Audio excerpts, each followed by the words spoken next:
Hello, hello. Welcome to another episode of How I Teach with Donna Reish, your teacher and language arts lady. I am excited to bring you episode number 51. So we've been at this for quite a while now. We did have this as a weekly broadcast, a podcast as well as a video cast. And now for this, and then a couple months ago, we went down to twice a month. And now for the summer, we will have a June, July, and I'm not sure about August. We may do more in August than just once a month. I know that a lot of teaching parents and teachers are not really doing a lot of school things, so it might be kind of out of sight, out of mind. So I'll just give you a couple, one for June and one for July. And then you can also join me over on Instagram, Language Arts Lady, where I will be teaching this summer all 10 parts of speech. In addition to that, I will be teaching all 10 parts of speech in my Monday mini mails. So if you are not subscribed to Language Arts Lady, besides the 18 free videos and audios and lessons and books that I have there for subscribers, if you're not subscribed, go ahead and do that so that you will get every Monday mini mail, which is going to be the parts of speech all through the summer. Follow me on Instagram, where I'm going to be teaching through video and audio and reels about the parts of speech. And we will just have a great summer leading up to the school year, working on all 10 of the parts of speech. So without further ado, I'm going to show you the teacher's notebook. So if you are new here, the teacher's notebook is something that we have every week or every episode. This one is hit 51, sentences, clauses, and phrases. The teacher's notebook has the lesson that I'm teaching from. So in all of the previous 50 hit episodes, you can get free lessons for your students from second grade all the way up to 12th grade. And in the case of a couple of reading ones, even some kindergarten and first grade things. So they are free lessons that come in your notebook. So whatever I'm showing on the screen today, you will also see in your teacher's notebook. So you can print all of this off. You can make yourself a notebook with all the lessons, tab them according to grade level or according to subject. I have been teaching How I Teach all kinds of writing. So you can hop on over to Language Arts Lady blog and get that for free. There are also some free episodes for some free books over there, and a lot more. So anyway, without further ado, let's move into how I teach phrases, sentences, and clauses. I think that's what we're calling it. Let me look and see what we ended up calling it. Okay, so sentences, clauses, and phrases. Oh my, all right. So looking through here, after I prepared all of this and then just kind of walking through the slides and everything, I will be very surprised if I can get through this in 30 minutes. So it may be a two-parter, and we'll just see where we end up. There's just so much explanation in this. So when I do the parts of speech this summer, I'm going to start at the very beginning, noun markers / articles. And then we're going to go to nouns. And then we're going to go to verbs. And we're going to build, and I'll show you the sentence building that comes with that. And it will all be, like I said, in your Monday mini mail, as well as on Instagram. So, with that, we're going to talk about a lot of things this summer that have to do with sentences, clauses, and phrases. So this is really kind of jumping ahead as far as content is concerned, as far as understanding, but I'm sure that you guys know a lot about the first 10 parts of speech and what I will be sharing this summer. Tricks to teach it, tips, just all kinds of rhymes, jingles, songs, mnemonics, check sentences, all kinds of things to help your students learn the parts of speech more easily and also learn the application of them.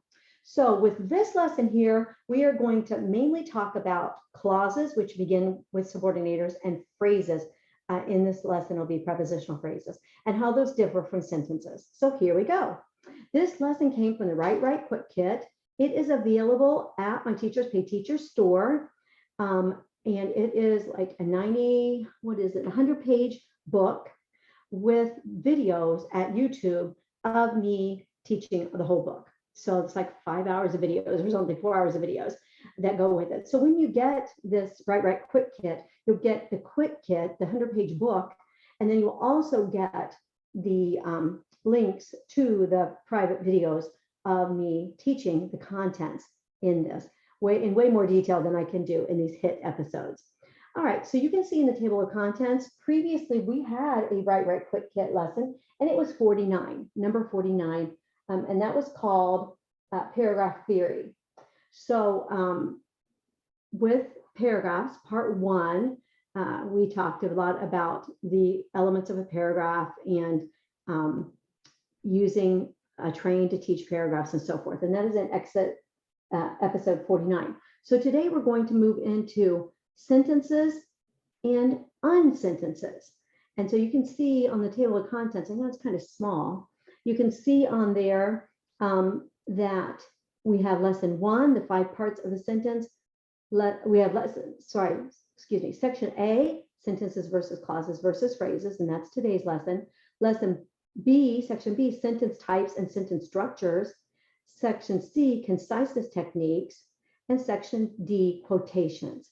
So this is a really big part of the Write Quick Kit. You can see in the 4 parts, paragraphs, and then part 2, sentences, part 3, words, and part 4, appendix, which is loaded with free materials for you.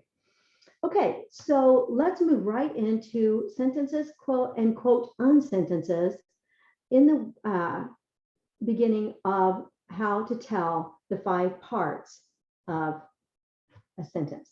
So we have some posters that are free.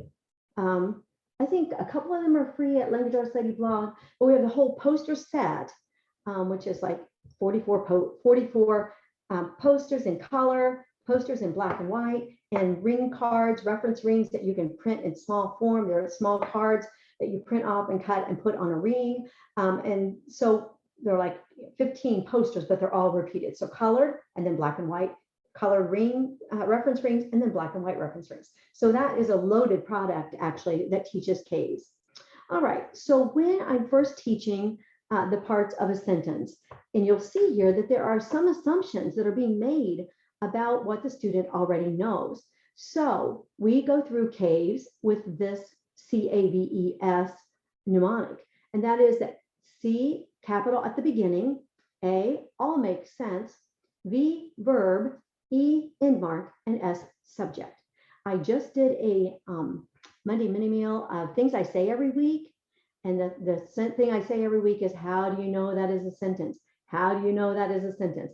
And I taught in the Monday mini meal some examples of that. So you can be subscribed and hop on over to get that. That was just, this is now the last week of May. So that would have been just a few days ago. All right. And so when we are learning, we start out with this mnemonic. And so with that, we hope that they already know that a sentence has to have a subject and a verb, right? So a sentence can't be a sentence without a subject and a verb. Now, of course, we have those exceptions where you are exclaiming, something like, oh my, or where you are using unsentences for emphasis. And we see that in the blogging world. I even do that. We see that a lot to try to make points, to try to emphasize, to try to change it up, the sentence structure and things like that. And so those non-sentences are actually, acceptable in some ways. I always tell my students that, like one thing that they do is they learn adverbs early on. So they'll learn adverbs, AVA, adverbs modify adjectives, verbs, and other adverbs. So we always start with learning adverbs, and they put in adverbs and so forth. And then by the time they're in high school, they have to take out their adverbs, right? So I always tell my students that you need to learn how to do all of these things first, and then you can do the fancier things like taking out the adverbs, because forget adverbs, get a stronger verb that doesn't require an adverb, right? And so we learn everything first of all, and even if it is tighter writing or better writing later on to not have adverbs, or you maybe can use unsentences or exclamatory non-sentences and so forth in your writing. But first of all, we're going to do everything right and the correct way. And then we're going to drop those things as you need them, right? As you need for them to be, to make whatever type of writing that you are doing be that much stronger. All right, so we talk about caves. They have to know, we talk about caves, they have to know the subject and they have to know the verb. And of course, another exception, but it is really an exception, but another instance that someone would say is that they would say, for example, well, what if you just say, drive on the left side? There's no subject, but there is a subject because that is understood you, right? So you drive on the left side or whatever. So those are the first two things that, we need for students to come in with us and be able to go along and do those subjects and verbs, because you don't have any sentence at all without those, right? And so then, of course, they have learned since kindergarten, since pre-reading probably, that you need a capital at the beginning and an end mark at the end. And most students can tell you the 3 end marks and what they mean and why they're used, all right? And so then the one that really is a problem is all makes sense. And this is where some of these clauses and phrases come into play, because you could have a clause that has a subject and has a verb, and you could even put a capital at the beginning, and you could even put a period at the end, but it's not a real sentence because it doesn't all make sense. So I always really pronounce this and really put an emphasis on this when I'm teaching this to students. I will say, when the girl walked down the street, and I'm falling off my chair and there's just this dangling there, hanging. Something is dangling, right? Something is hanging there because it does not all make sense. And so I really teach that with an emphasis on, okay, yeah, subject, verb, you put a capital at the beginning, you can put a period at the end, but let's make sure that it makes sense. And when it doesn't make sense, it is because it is probably a clause or a phrase, a dependent clause or a subordinate clause. It is probably one of those clauses or a phrase, like a prepositional phrase or something. So let's get into it. Here we go. Lesson 2, is this a subordinate clause or a sentence? I teach students to punctuate subordinate clause openers or dependent clause openers with this rhyme. When you start a sentence with a subordinate clause, put the comma in when you hear the pause. All right. And sometimes they're called other things. So sometimes subordinators are called conjunctives, which I don't like that because there's a whole another whole set of grammar terms that are conjunctive adverbs. So I don't like calling something so close. If we call subordinators conjunctives, what we have is we have coordinated conjunctions, we have conjunctive adverbs, and then we have conjunctives, which is another name for subordinators. They are also sometimes called subordinate conjunctions, meaning that they join, conjunct means join, meaning that they join a subordinate, a sentence that is subordinate, that is less than, it's not a real sentence, they join that to something else. And the only way you can use subordinate clauses is to join it to a real sentence. And so I like to call them subordinators. And the reason that I teach those as subordinators is because it is subordinate to the rest of the sentence. So I come at the subordinate teaching in like 5 or 6 or 7 ways, so that students, regardless of their learning style, regardless of their rhyming skills, their remembrance of songs and jingles and rhymes, their remembrance of pictures, because I have pictures in the upcoming subordinate clause and subordinator posters, regardless of their method of learning and what makes something stick with them, I kind of cover it all that way. So I tell students that a subordinator is a word at the beginning of a subordinate clause.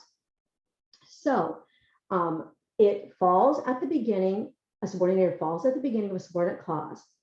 And I call them subordinate clauses. And sometimes I might call them dependent, but dependent clauses are way more confusing than subordinate clauses. So I might interchange those some, but what we call them when we put brackets around them in sentences in order to find our subjects and verbs and match them up, we call them subordinate clauses. And here are some reasons behind that. First of all, subordinator is the grammar term for the word that begins at the beginning, that is at the beginning of a subordinate clause. So that makes it way easier, right? You learn subordinators because they come at the beginning of subordinate clauses. When you're looking for subordinate clauses, you look for any of the 30 or 40 subordinators that you have memorized. Okay, that's one reason. Another reason is that subordinator has the prefix sub in it. And so then, of course, we can look at sub. And what does sub mean?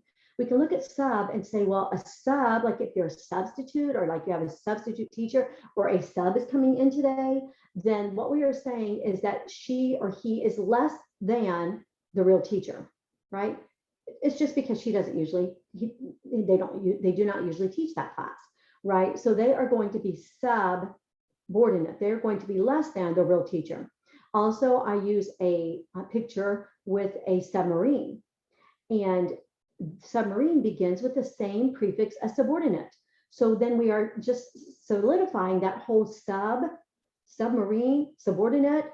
A submarine goes down, just like this subordinate clause is down. It's less than a real sentence. Also, the submarine is the mnemonic or the trick for memorizing. So because the submarine went down, we could not see it. Since the submarine went down, we could still see it. Although the submarine went down, we could still see it. So you can see it's a pronged effort, like multi-pronged effort, right?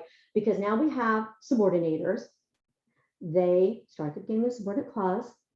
They make the sentence, they make that part of the sentence less than.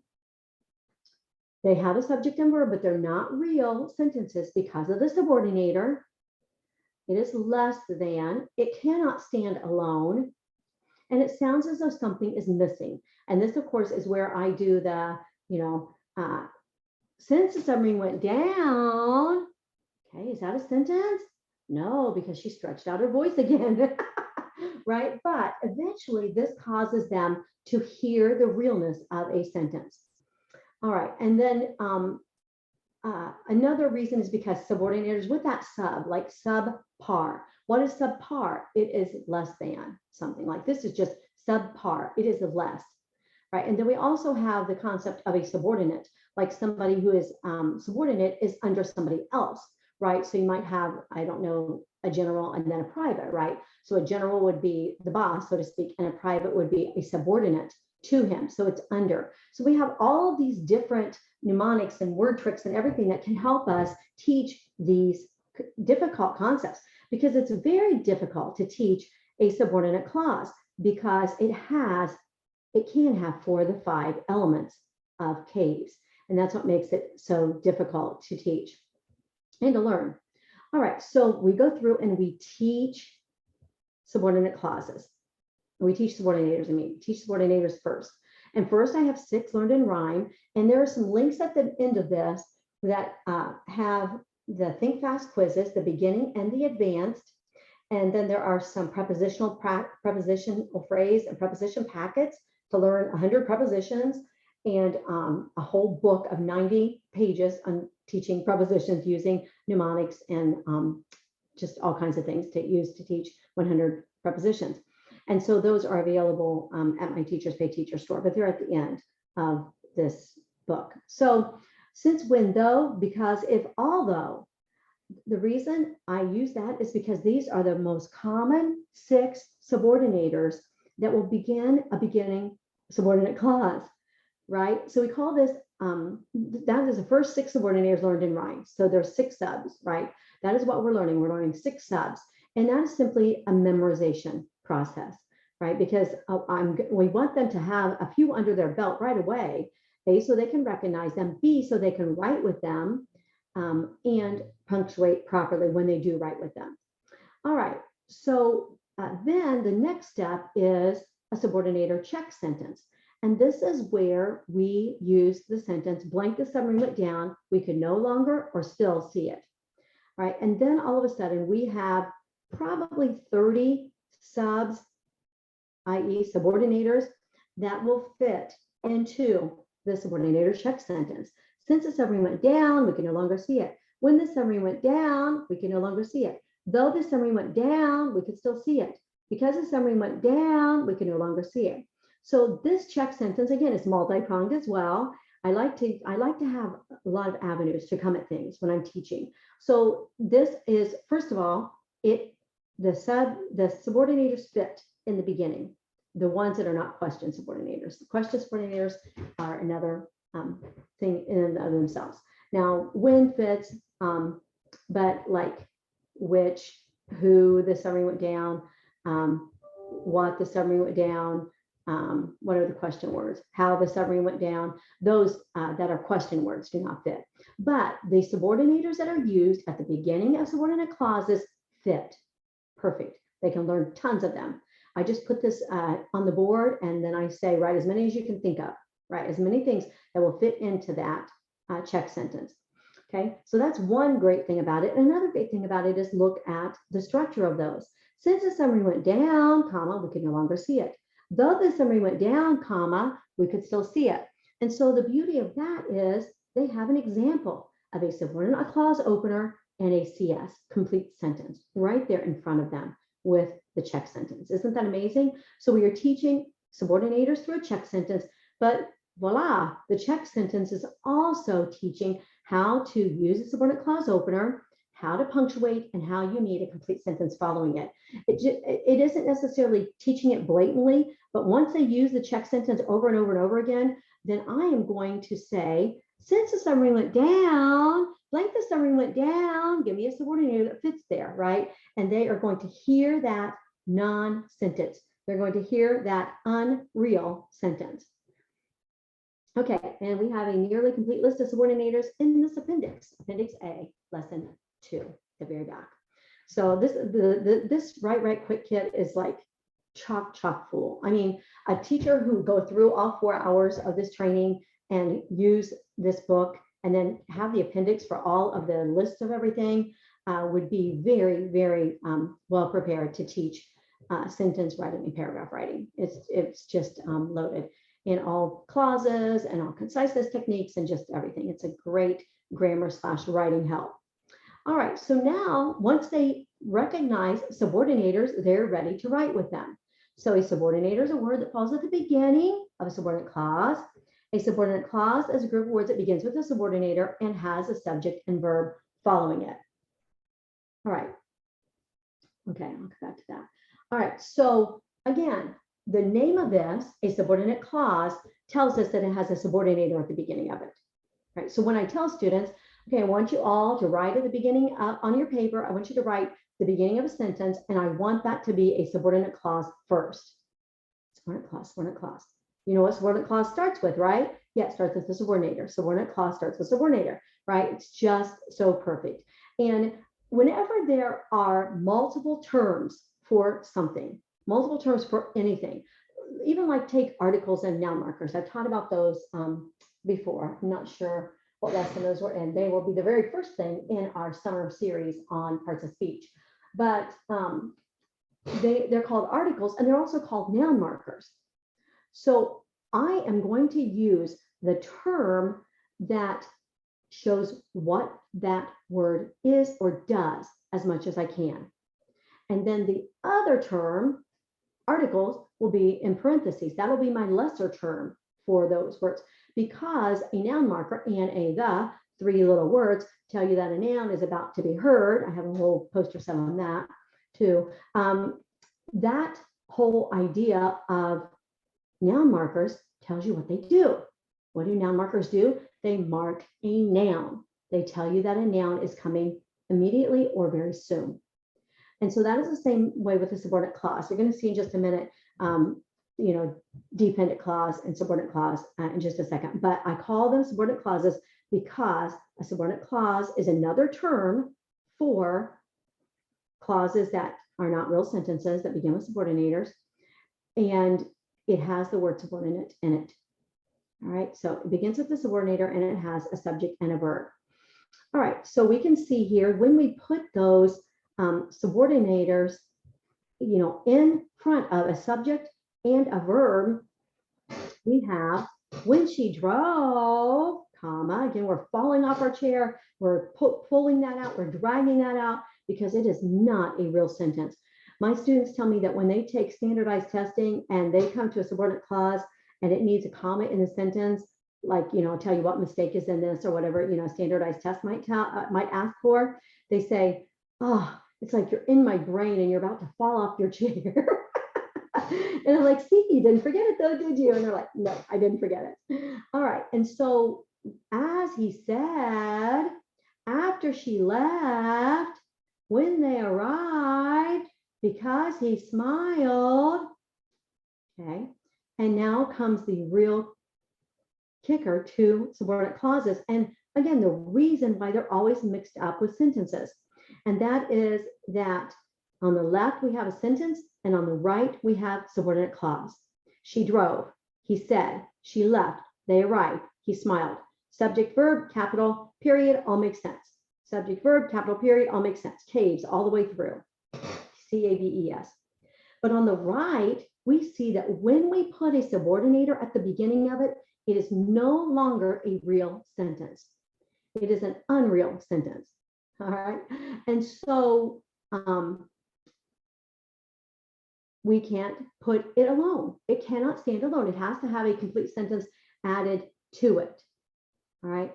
And so with that, when they're learning to write subordinate clauses, and I say, okay, I want everybody to, get out your paper, and the first thing I want you to do is write a subordinate clause. You know what they begin with, right? Yeah, I know they begin with the subordinator. Okay, so go ahead and write, that, and then they put the word when or something. And then they're like, I'm not exactly sure what to put after when.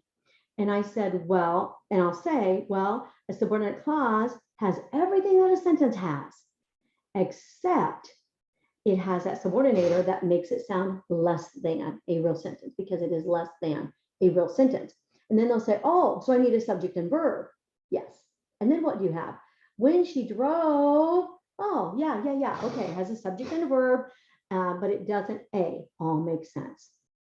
All right, so the breakdown for this is that you have sentences, which are also a type of clause, and you have subordinate clauses, which are also a type of clause. So what we have is sentences. When I was in school, we learned independent clauses and dependent clauses. But I actually remember being super confused about this. And that is why that is my secondary name that I call them. Because, like, again, if there are 2 or 3 choices in what a part of speech is called, then I'm going to choose the one that has something to do with what it does. So subordinate clauses, clause with a subordinator at the beginning. Okay, great. All right, so the independent and dependent, that simply means that a sentence is independent. So it can be independent, it can stand all alone. And then I tell the kids, like an independent clause, like you are not independent because you still live with your parents, right? And they are, they still take care of you. So you're not independent. When somebody moves out on their own and they pay all their bills and all that, then we say that they are independent. But you are what is called a dependent. And then I ask them, have you ever heard of that? Have you ever heard of taxes that your parents write you in as a dependent? In other words, somebody that they need to pay for, right? Or you can say that, well, it depends whether somebody, it depends on what time she gets off of work as to whether she's coming or not. So it is dependent on things. And an independent clause can stand alone. Now, the kicker again is that both of them, whether it's a sentence or subordinate clause, or whether it's an independent clause or a dependent clause, regardless of what it is, it has a subject and a verb. And again, that's where students get confused. And that's why I like to just break this down little by little by little and go slowly and teach every kind of trick and every kind of tip and give so much practice. So much practice. Like some of my practice in my grammar assignments will have like where you add a subordinate clause. Well, first of all, it'll have where you find all the subordinators. Then it will have where you find the subordinate clause openers. Then it'll have where you put commas in following the subordinate clause openers. Then it'll have where you find subordinate clauses throughout sentences. Then it will have how you add a subordinate clause to a sentence that's already there. Then it'll have you add a real sentence to a subordinate clause that's already there. And you can see how that just builds and builds and builds with the skills of learning subordinators, learning to recognize subordinate clauses as being less, and learning to recognize sentences as being standalones, independent. All right, so they both contain subjects and verbs, but a sentence / independent clause can stand alone. A subordinate clause / dependent clause cannot stand alone. Okay, so a sentence is also called an independent clause because it can stand alone, and a subordinate clause is also called a dependent clause because it is dependent on a real sentence in order to be used. All right, so that took me the entire 30 minutes, right? But I just feel like this is such a difficult topic. Students do not recognize when something is not a real sentence, and it is because of these subordinators. And when you see like the 8 parts of speech, like I'm teaching 10 parts of speech this summer in my series, on the podcast and in the weekly emails and also at Instagram. And the subordinator is often not even included in the parts of speech, which is such a shame because being able to write well absolutely, positively requires that you can find subordinate clauses. So when it is not even listed as one of the parts of speech, and I know, well, that's not traditionally one of the 8, or that's not the 10 that, APA now says, or that Webster's or Oxford or whatever, those are not, a subordinator is not one of those. But my question is, why not?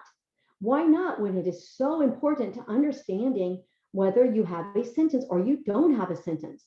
It is so important to creating what we learned in school as complex sentences, which I never understood those because nobody taught it to me like this, where you have a subordinate clause and you have to put it with a real sentence. And look what happens when you do.